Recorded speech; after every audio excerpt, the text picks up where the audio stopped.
We're recording now. Here we are, Barclay Pearce, Capital Wealth Management Managing Director, James Whelan here, presenting the Theory of Thing investment podcast live from Studio One, Sydney. Thank you for joining us. I am back from the States and ready to go, and I've probably got a few stories to tell about that. I believe that there's some stuff going on in the markets, which I'm interested to talk about as well.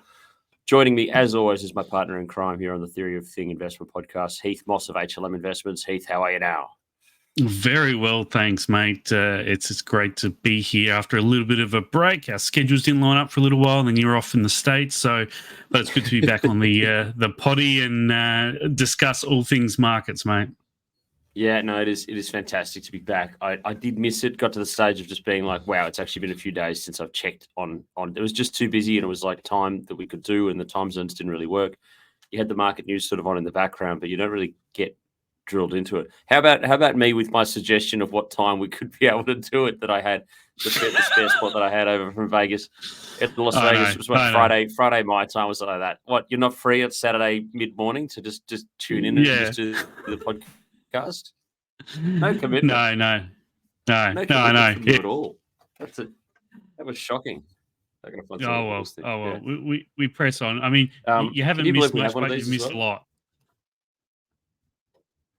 Oh, the old directors. Yeah, okay. Well, we'll get into that in a second. We'll talk.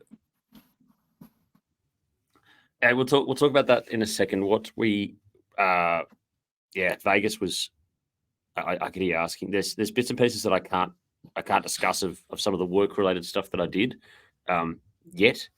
When I can, that'll be fine to be able to be released to the market. That's how that goes.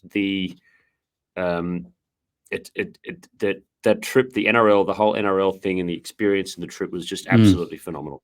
The organisation behind it, the travelling to get there, even just the car to get from point A to point B, 24/7 is sort of attached, half sort of pseudo attached to stuff that we do, run by a very capable Jai Ayub, who's a good friend of mine, and I can't plug them enough. If you want a travel experience, those are you guys. It was just a phenomenal thing. I mean, even just Rockstar on my own, because flights were changed, sort of rocking up at Vegas airport, and there's a car waiting for you. It's this massive unit of a BMW, big black thing. You like glasses on as the sun is setting, coming down into the strip, and just feel like absolute the king. Like you're thinking about how can I change my life in every single way in the future so that I can take my wife here next year and experience exactly what this is all about. And even just going through LA, same sort of thing, just everything, nothing forgotten, nothing out of place, just an amazing experience. The people that came over, that we had this tour, this group that was with us, we all just met, basically half of us just met at the lounge, most of us sort of half were 1 degree separated between people, all just became best mates as quickly as we could. The whole crew was fantastic. Managed to get a couple of interviews done while I was over there, managed to meet a few footballers. We saw Ludacris. We had the special VIP section. The trip was just insane with everything that was there. And there's videos. I'm going through my phone just thinking, there's videos that were there that I'm not entirely sure, because it's just so blurry and you're half sort of behind the dates and everything that's going on. There's a bit of booze that gets consumed because you're in Vegas and you're on in that mood or in that zone and talking to those people that you're talking to. And it's just this jovial atmosphere that goes on. Things being done. Got a few really good contacts going to follow up with back here. So I mean, the benefits from a work purpose are fantastic, and more that I can't even talk about right now. But the experience was just a once in a lifetime. Like you can't live like that, otherwise you will completely lose touch with reality. any sense of reality if you continue to, like, you just got to go. I got to put someone yank me out of here after the fourth day. I've just got to go. But and we popped into San Francisco as well. Just for a few hours that we just had there and had a look. I'd never been there before, and it looks like a beautiful part of the world for the most part, except for some of the stories of people that I was talking to. I was talking to a girl on the plane. They were traveling together. She works over there, and hello if you're listening as well. That she was just like, just don't leave your car anywhere. Don't even drive through this part of the world. The whole city, parts of the city have just fallen over in San Francisco. That was fascinating. That's sad. Yeah. Mate, how are the markets? Oh, mate, You What know happened? what? I'll leave for a week. What have you done? It's been hot here in Adelaide. We're getting 38, 40 degrees from next week. And it's also hot in the Mm, markets, mate. There are multiple indexes hitting record highs. We've had the DAX, we've had the S&P 500, NASDAQ, the XJO, the Nikkei, all hit new record highs since you've been away. And like I said before, you haven't missed much, but you've missed a lot because mm, the same thing is driving markets at the moment. You know, you got that AI play, which is broadening out now. Not only is it with Nvidia, but you're looking at it broadening out to AMD, Intel, Broadcom, a few other little small caps as well. They're all starting. It's all starting to broaden out. You've had Apple and Google, etc., lag behind. But yeah, if you want to get the charts up, we'll go through quickly. got it. I'll go through as Look at quickly as that. possible because there's a lot of ground to cover. I'll Mm, get my own chart up on. So you can see there the SPX at 5,157 last night. So basically, like I said, wow. the AI play is driving markets. We had a small dip in markets back here a couple of weeks ago based on yields starting to recover and bouncing. The 10-year bounced back up to about 4.35%. Whereas it is now around 4.08%. We had stronger than expected US data come out through that period. So things were starting to feel like, rate cuts were starting to be pared back. But things have changed again. We've got a little bit of softer data. The market keeps on searching for that Goldilocks scenario, where things aren't too hot, things aren't too cold, they're just right. And we seem to be Mm, in that sort of malaise at the moment where, the economy is doing just well enough to keep its head above water in the US. Well, actually, it's better than that. Sorry, it is quite decent, but it's not yeah, too I hot helped. for inflation to be running rampant. And we had Powell this morning, and markets got really excited about this.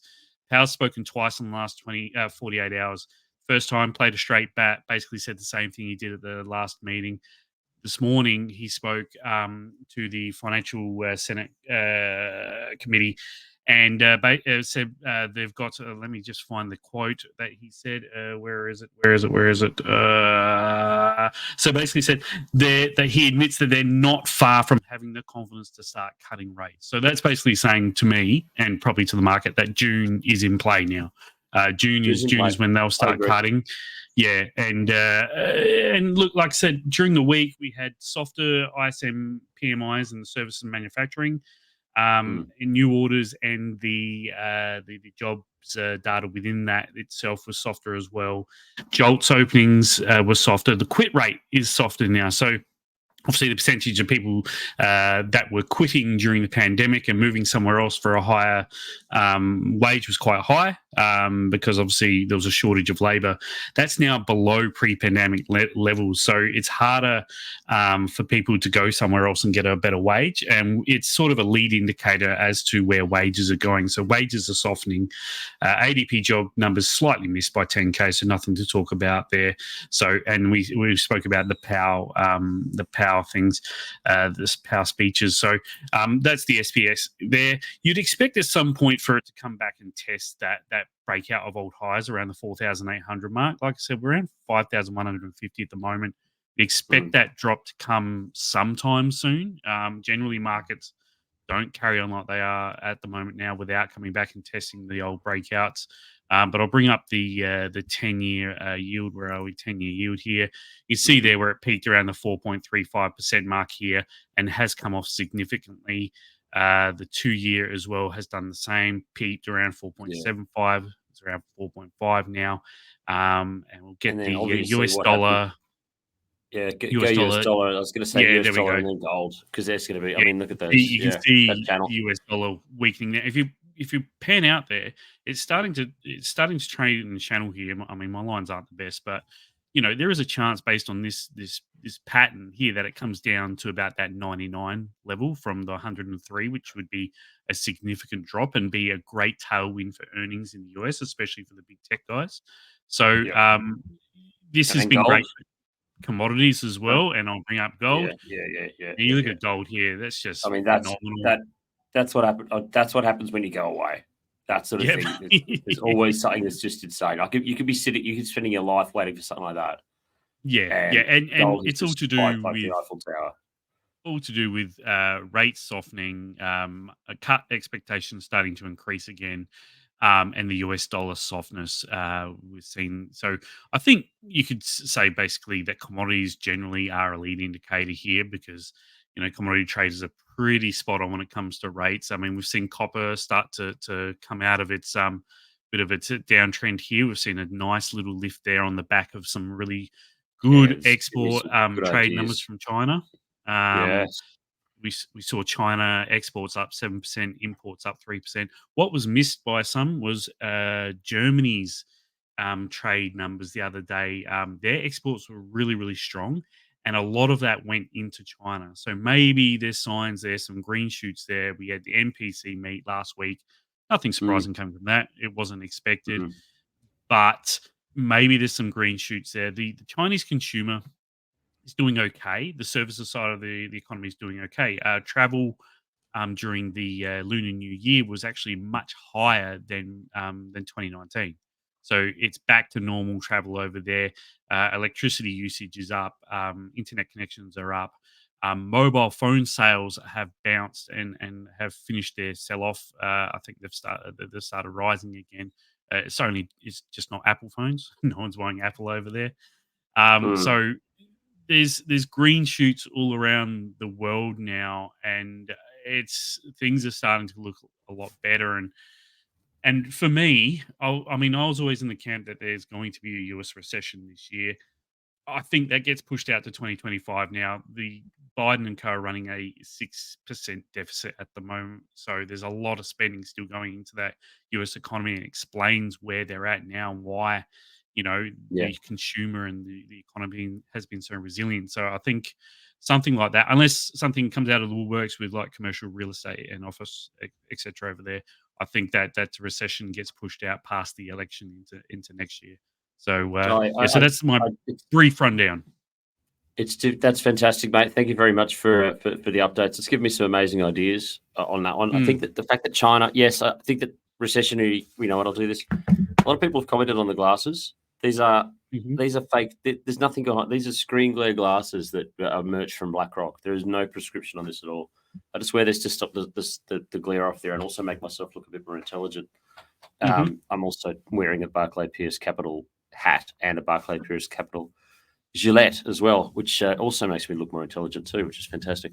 I can't believe that anyone was writing off copper. A couple of pull that copper chart Copper chart, yep. was Oh, it's there to be there we bought. go. I cannot ever stress this enough that when copper gets Mm. down to a level, find your levels wherever it is. But when it gets down into that, zoom in on what's that spot that's down there, sort of where your red line finishes. Give me that This spot one there. What's here, that?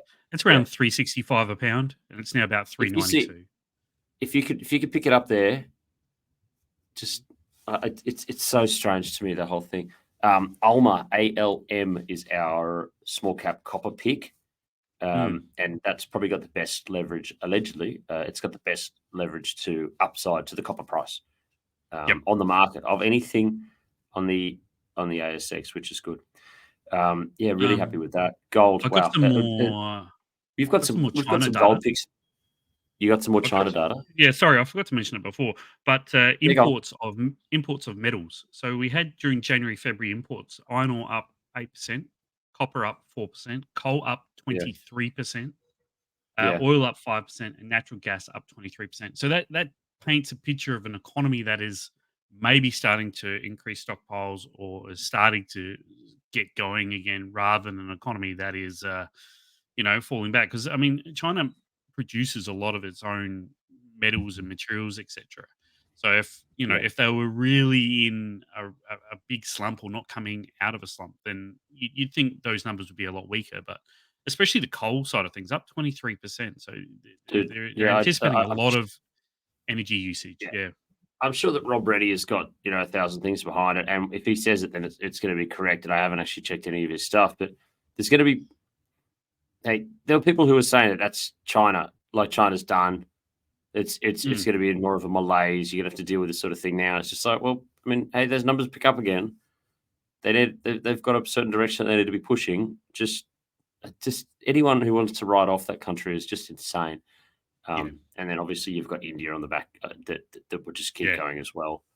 And those Hmm. emerging markets are fine. Now, when I left, I was pretty bullish on EM.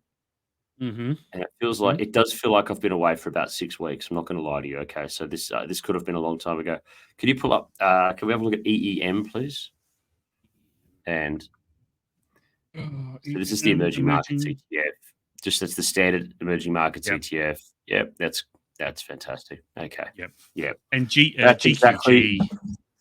GQG, Yeah, no, who we've that's how mentioned on quick, here isn't it? before. GQG. Yeah, Yeah. yeah, they reported their inflows yesterday. Funds under management were up 10 billion over the month. 3 billion Yep. of that was net inflows. The rest of it was market movement. So, and they have a heavy exposure to emerging markets. So we're doing all the right things over at GQG. Okay. Mm. Well, mate, nothing else to add. Now, oh yes, I've got some stuff on the small cap space. So I've got Wellnex. Now, the date right now, I didn't mention the date, is the 8th of the 3rd, 2024. Happy birthday to my wife.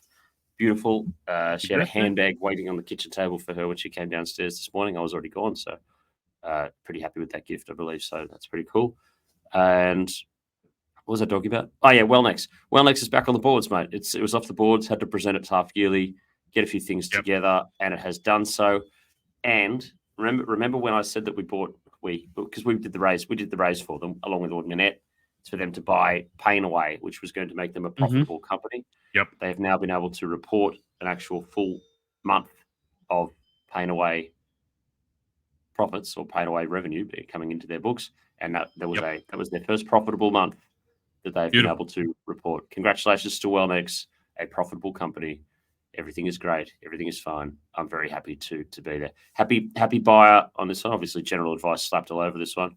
Happy buyer on this one, and also it's one of those beautiful moments. And this talk about the industry where if you've got clients that are in at a certain price, you'd be happy to ease them out a little bit here because just for weightings and things like that, just so that if they're overweight there and they went on the raise, happy to ease them out. But also at those same prices, happy to put new clients and new money to work on this one, knowing that profitability is probably going to keep on going.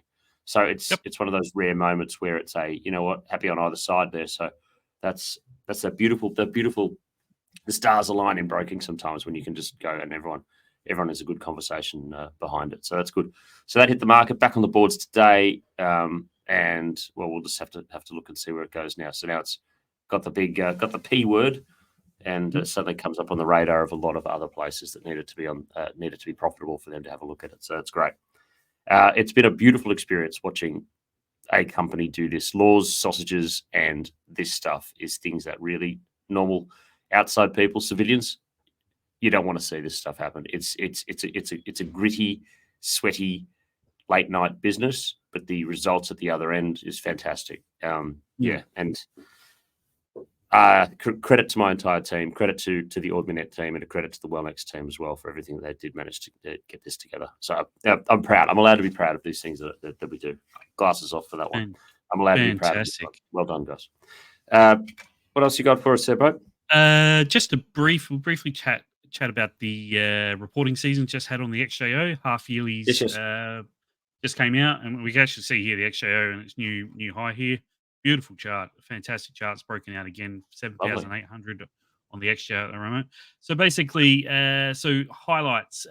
Basically, it was better than expected. The reporting season, and it seems from what we're reading and what we're seeing, especially forecasts, etc., from companies and analysts, is this may be the earnings trough for the XJO. This may be the bottom. This may be as bad as it gets. And we could see an uplift. We should see an uplift earnings going to full year 25 and 26. So basically, some of the highlights: discretionary retail, nowhere near as bad as expected. We did see falls in the discretionary retail space, especially in the smaller cap space, like the Adares, etc. of the world, were tough. But the bigger guys, like your Premiers, your JB Hi-Fis, all those guys, Lavicia, all came through very well, a lot better than expected. There was a lot of mention of AI, actually double than it was last time around, the half yearlies last year. The mentions of AI, mentions of inflation down to their lowest since Q3 of 21. So that is becoming a less of a thing. Beats to misses 1.4 times. So 40% higher beats than misses at the moment through the reporting season. The best sectors were, as I mentioned, discretionary retail had some of the most of the beats, staples also. So your Woolworths and utilities and all that sort of gear had a lot of beats, and so did tech. Tech performed extremely well. It was up 19% in February. Tech here on the Australian sector. The worst was energy. Energy did not have a beat at all. They had, I think it was like nine companies missed or something along those lines, and that's coming down to a lot to natural gas. Natural gas prices, the Henry Hub Okay. Yeah. price, have come down significantly That's telling us because of something. the warmer northern Yeah. hemisphere winter again, which wasn't expected. So that's impacted earnings across the globe for all energy companies. I mean, look, balance sheets are still fantastic for energy companies. They've had a good last few years, and there's a lot of consolidation going in there. But yeah, energy was probably the worst Oh performer yeah. and looking a little bit sad at the moment. Oh yeah. Also, keep an eye out. I mentioned the Nikkei before at record highs, etc. But keep an eye out for Japanese companies looking to take over Australian companies. We've already had one come through looking to take over ALU, Altium, the semiconductor guys. They paid a huge premium. I think it was about 30% premium. It was already an expensive tech stock, but obviously Mm. they see quite a bit in that moving forward. But Nikkei, a Japanese Nikkei company, are really heavily cashed up. They're great earnings season themselves, are benefiting from a lower Japanese yen. And obviously, when that earnings, when sort of it translates from US dollars to yen, they're doing very well out of that and highly cashed up. So they're on the hunt for companies, a lower Australian dollar. I think we'll see quite a few Japanese companies come through and start picking off some of the better quality Australian companies, as it started with ALU. So I don't have any picks, I don't have any suggestions, but just keep an eye out for that sort of Yeah. movement. A lot of the stuff is like, yeah, do your homework on this one, guys. Hang on, Mhm. where did I go? Highlights, articles, media, likes. Oh my god, Twitter is stupid now. I Mate, I saw a fact about how much the market owns. Hang on, how much of the Japanese bond market is owned by the Bank of Japan? Isn't it And like 80% or something like that, or it's an something ridiculous? Yeah. insane number. Mm. That's there. Yeah, but look, on that side, they are cashed up. Do we see Nippon? Was it Nippon Steel go for US Steel? That was supposed to be all done Yeah. and tied. I think something got in the way. Yep. Yep. Things like Yep. that. They I might mean, be blocking that. that's our company is a drop in the ocean, but they didn't block it originally. Like apparently, it was all No, they good to didn't. go, and then someone's just sort of flown in. Uh, there was that. Look, there's nothing else really that's on my radar apart from those things that needs to be deleted. That We no, have that was US jobs tonight, which will be the next major catalyst. If that comes, actually, I can see a scenario where that comes in hot again, and we see a little bit of a sell off in markets and a sort of and a we just play that. jump in I got no yields. problem playing that game. Yep. Yeah. Yeah. Happy to be buying. What are we doing? Buying the 10-year here. 2 years probably the best is the best indicator of this one. Buying the 2-year here. Uh, buying the US dollar and probably Gold, just losing off a little bit of gold. uranium, There you go. That's uranium. your tip. That's your tip. And general advice only: get a bit of Wellnex in your portfolio in the small cap space. And it's not the Mhm. most rounded portfolio, but it'll get the job done. And put some copper in too, please. Mm. Do the right thing. Get some copper in. All right. Beautiful. Mate, that's all I've got. You want to talk about some football? It's Yeah, footy's happening, back, mate. isn't it? I saw two football games, and we were talking to the CEO of this place and former cricketer of whatever, and everyone's talking. And we went down. We were playing blackjack the next day because we just sort of had an idle day after the football, and that was it. It was a Sunday our time, so not a lot sort of going on. I went down and found a couple of guys who were playing. We're on the $15 blackjack table, the cheapest one we could find because that's who we are. We just owned Mhm. the place and sitting there talking. I sort of just like, what was the score? Someone's just sort of, I can't remember.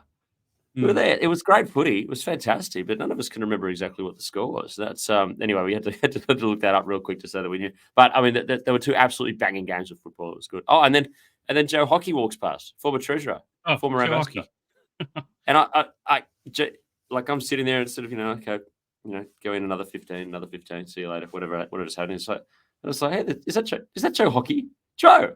He looks over and says, "G'day." Comes over, shakes my hand, good. Lean back from the table, so no phones on the table, and take a selfie with him. Mate, he's doing well. He had a great time. It was fantastic. All right, Jay, mate. Thanks a lot. Good on you. See you later. Off he goes. Everyone else at the table's looking at me, just going, "Who was that?" They're all Aussies, all of them Aussies. Well, that's Joe Hockey, former treasurer, former. I thought he was current, but he's actually former ambassador to Australia, to the US. No. And they're just like, no idea. So, guys, this crowd that I was with, very funny guys. Anyway, Joe, g'day if you're listening, mate. And you're in finer form than I was, that's for sure. Mate, give me some AFL tips, then we got to lock it up. Yep. Actually, I was very jealous of you. You got to see the King, LeBron, in full flight while you're over there. Come back, dropped 19 points in the last quarter, and saved the Lakers. We thought the Clippers. We were in such. It was a beautiful suite that we were in. We thought that LeBron, because I'm not a huge Lakers fan. I hate favorites, big teams, that buy their trophies. But we thought that LeBron was going to be out with ankle injury. He was questionable. And this is at the derby. They don't have the word derby in the US either. It's a very strange thing. It's a local derby. They're like, what are you talking about, man? So anyway, it was the Clippers versus the Lakers. The Clippers were just away, home and host, just done. We were like... Up 22 points. Fill your boots at the bar, guys, because this thing is going to be finished. Don't even worry about it. And then LeBron just did what he does. That was a truly champion effort the entire way through. And managed to just... Hey, Clippers, if you can't close, man, like beer is for closers. What are you going to do? Anyway. And anyway, footy. Footy. Yeah, sorry. Footy. Yeah, footy. Footy. Saw footy last night. Your Swannies overcome Melbourne by about 3 or 4 goals. It was good game. Good to see the Swannies missing a few too, and beat a decent team. So anyway, I got a bet here. It's the Sunday game, GWS versus Pies. I'm taking GWS at the line of -6.5. I think they'll win by more than that. I am really hot on GWS this year. I think they make top 4, maybe top 2. And I think Pies, they'll be roundabouts there as, again, probably premiership favourites. But I think this time around in Sydney, GWS get over the line. It's paying about $1.90. You can almost double your money there. So GWS at the line versus the Pies. Nice work, mate. I'm going to go. I've got a little multi for you here because it'll mix it up a touch, just so that I can equal your sort of odds here. I've got the Parramatta Eels versus Canterbury Bulldogs. I've seen the Canterbury Bulldogs play a few of the trail games because obviously now I need to be as au fait with the NRL stuff as possible. And I've watched them. And I originally thought, this is a team with a bit of capacity, but I'm looking just going, no, I actually think that they're a real chance of spooning it. So I've got the Eels. I got the Eels at $1.43 into the North Queensland Cowboys at $1.50. I think the Dolphins have lost a key guy, and that's really going to hurt them to start off with. So Eels into Cowboys should pay you about $2.10, $2.14. Take the money and run. This is your next bet. As my daughter often says, you win some, you lose more, Dad, and that's how that goes. So this is not a gambling podcast, okay? That's actually pretty good that she's taking notice of those adverts that are coming through on. Yeah, she does it very funny as I'm. Yeah, it's very. I know, but it means that the message is there. The message is there, which is good. What would you rather be spending the money on, Dad? Yeah, that's good. Anyway, $2.14. $2.14. Take that bet with your head not over it. Gamble responsibility. Beautiful. I don't know. We're not a gambling podcast. That's not how this goes, mate. We're out of time. That's been top. That has been absolutely top work, mate. Heath Moss of HLM Investments. Thank you, mate. That has been good. Good to catch me up on what's going on. I hope that I've caught you up on some of the spray over there as well. Oh, beautiful. One last thing. Anyone who's listening, there was a chatter going on from some people who would know that eventually energy companies are going to pick up companies that do like rare earth oxides and things like that. The cashed up energy companies moving from oil, shifting from oil into other places. Rare earths is apparently one of those spots. Do with that what you will. I just remember that being chat, and I just went, "Oh man, I got to remember that. That's incredible." Okay, from people who should know. That's it, mate. Thanks a lot, Heath. I'll catch you next week. Sorry, guys. Try and stay cool. Yeah, I hear it's going to be a hot one over there, mate. I'm James Whelan, Managing Director of BPC's Wealth Management Team, and very happy with the situation that I have returned to. on a day like this. Have yourself a great Friday evening if you're listening to this, and a good weekend, and whatever happens. Be good at it, or have a good whatever. I don't know. I need a bit of catch cry. Thanks very much. Talk to you later. See you later.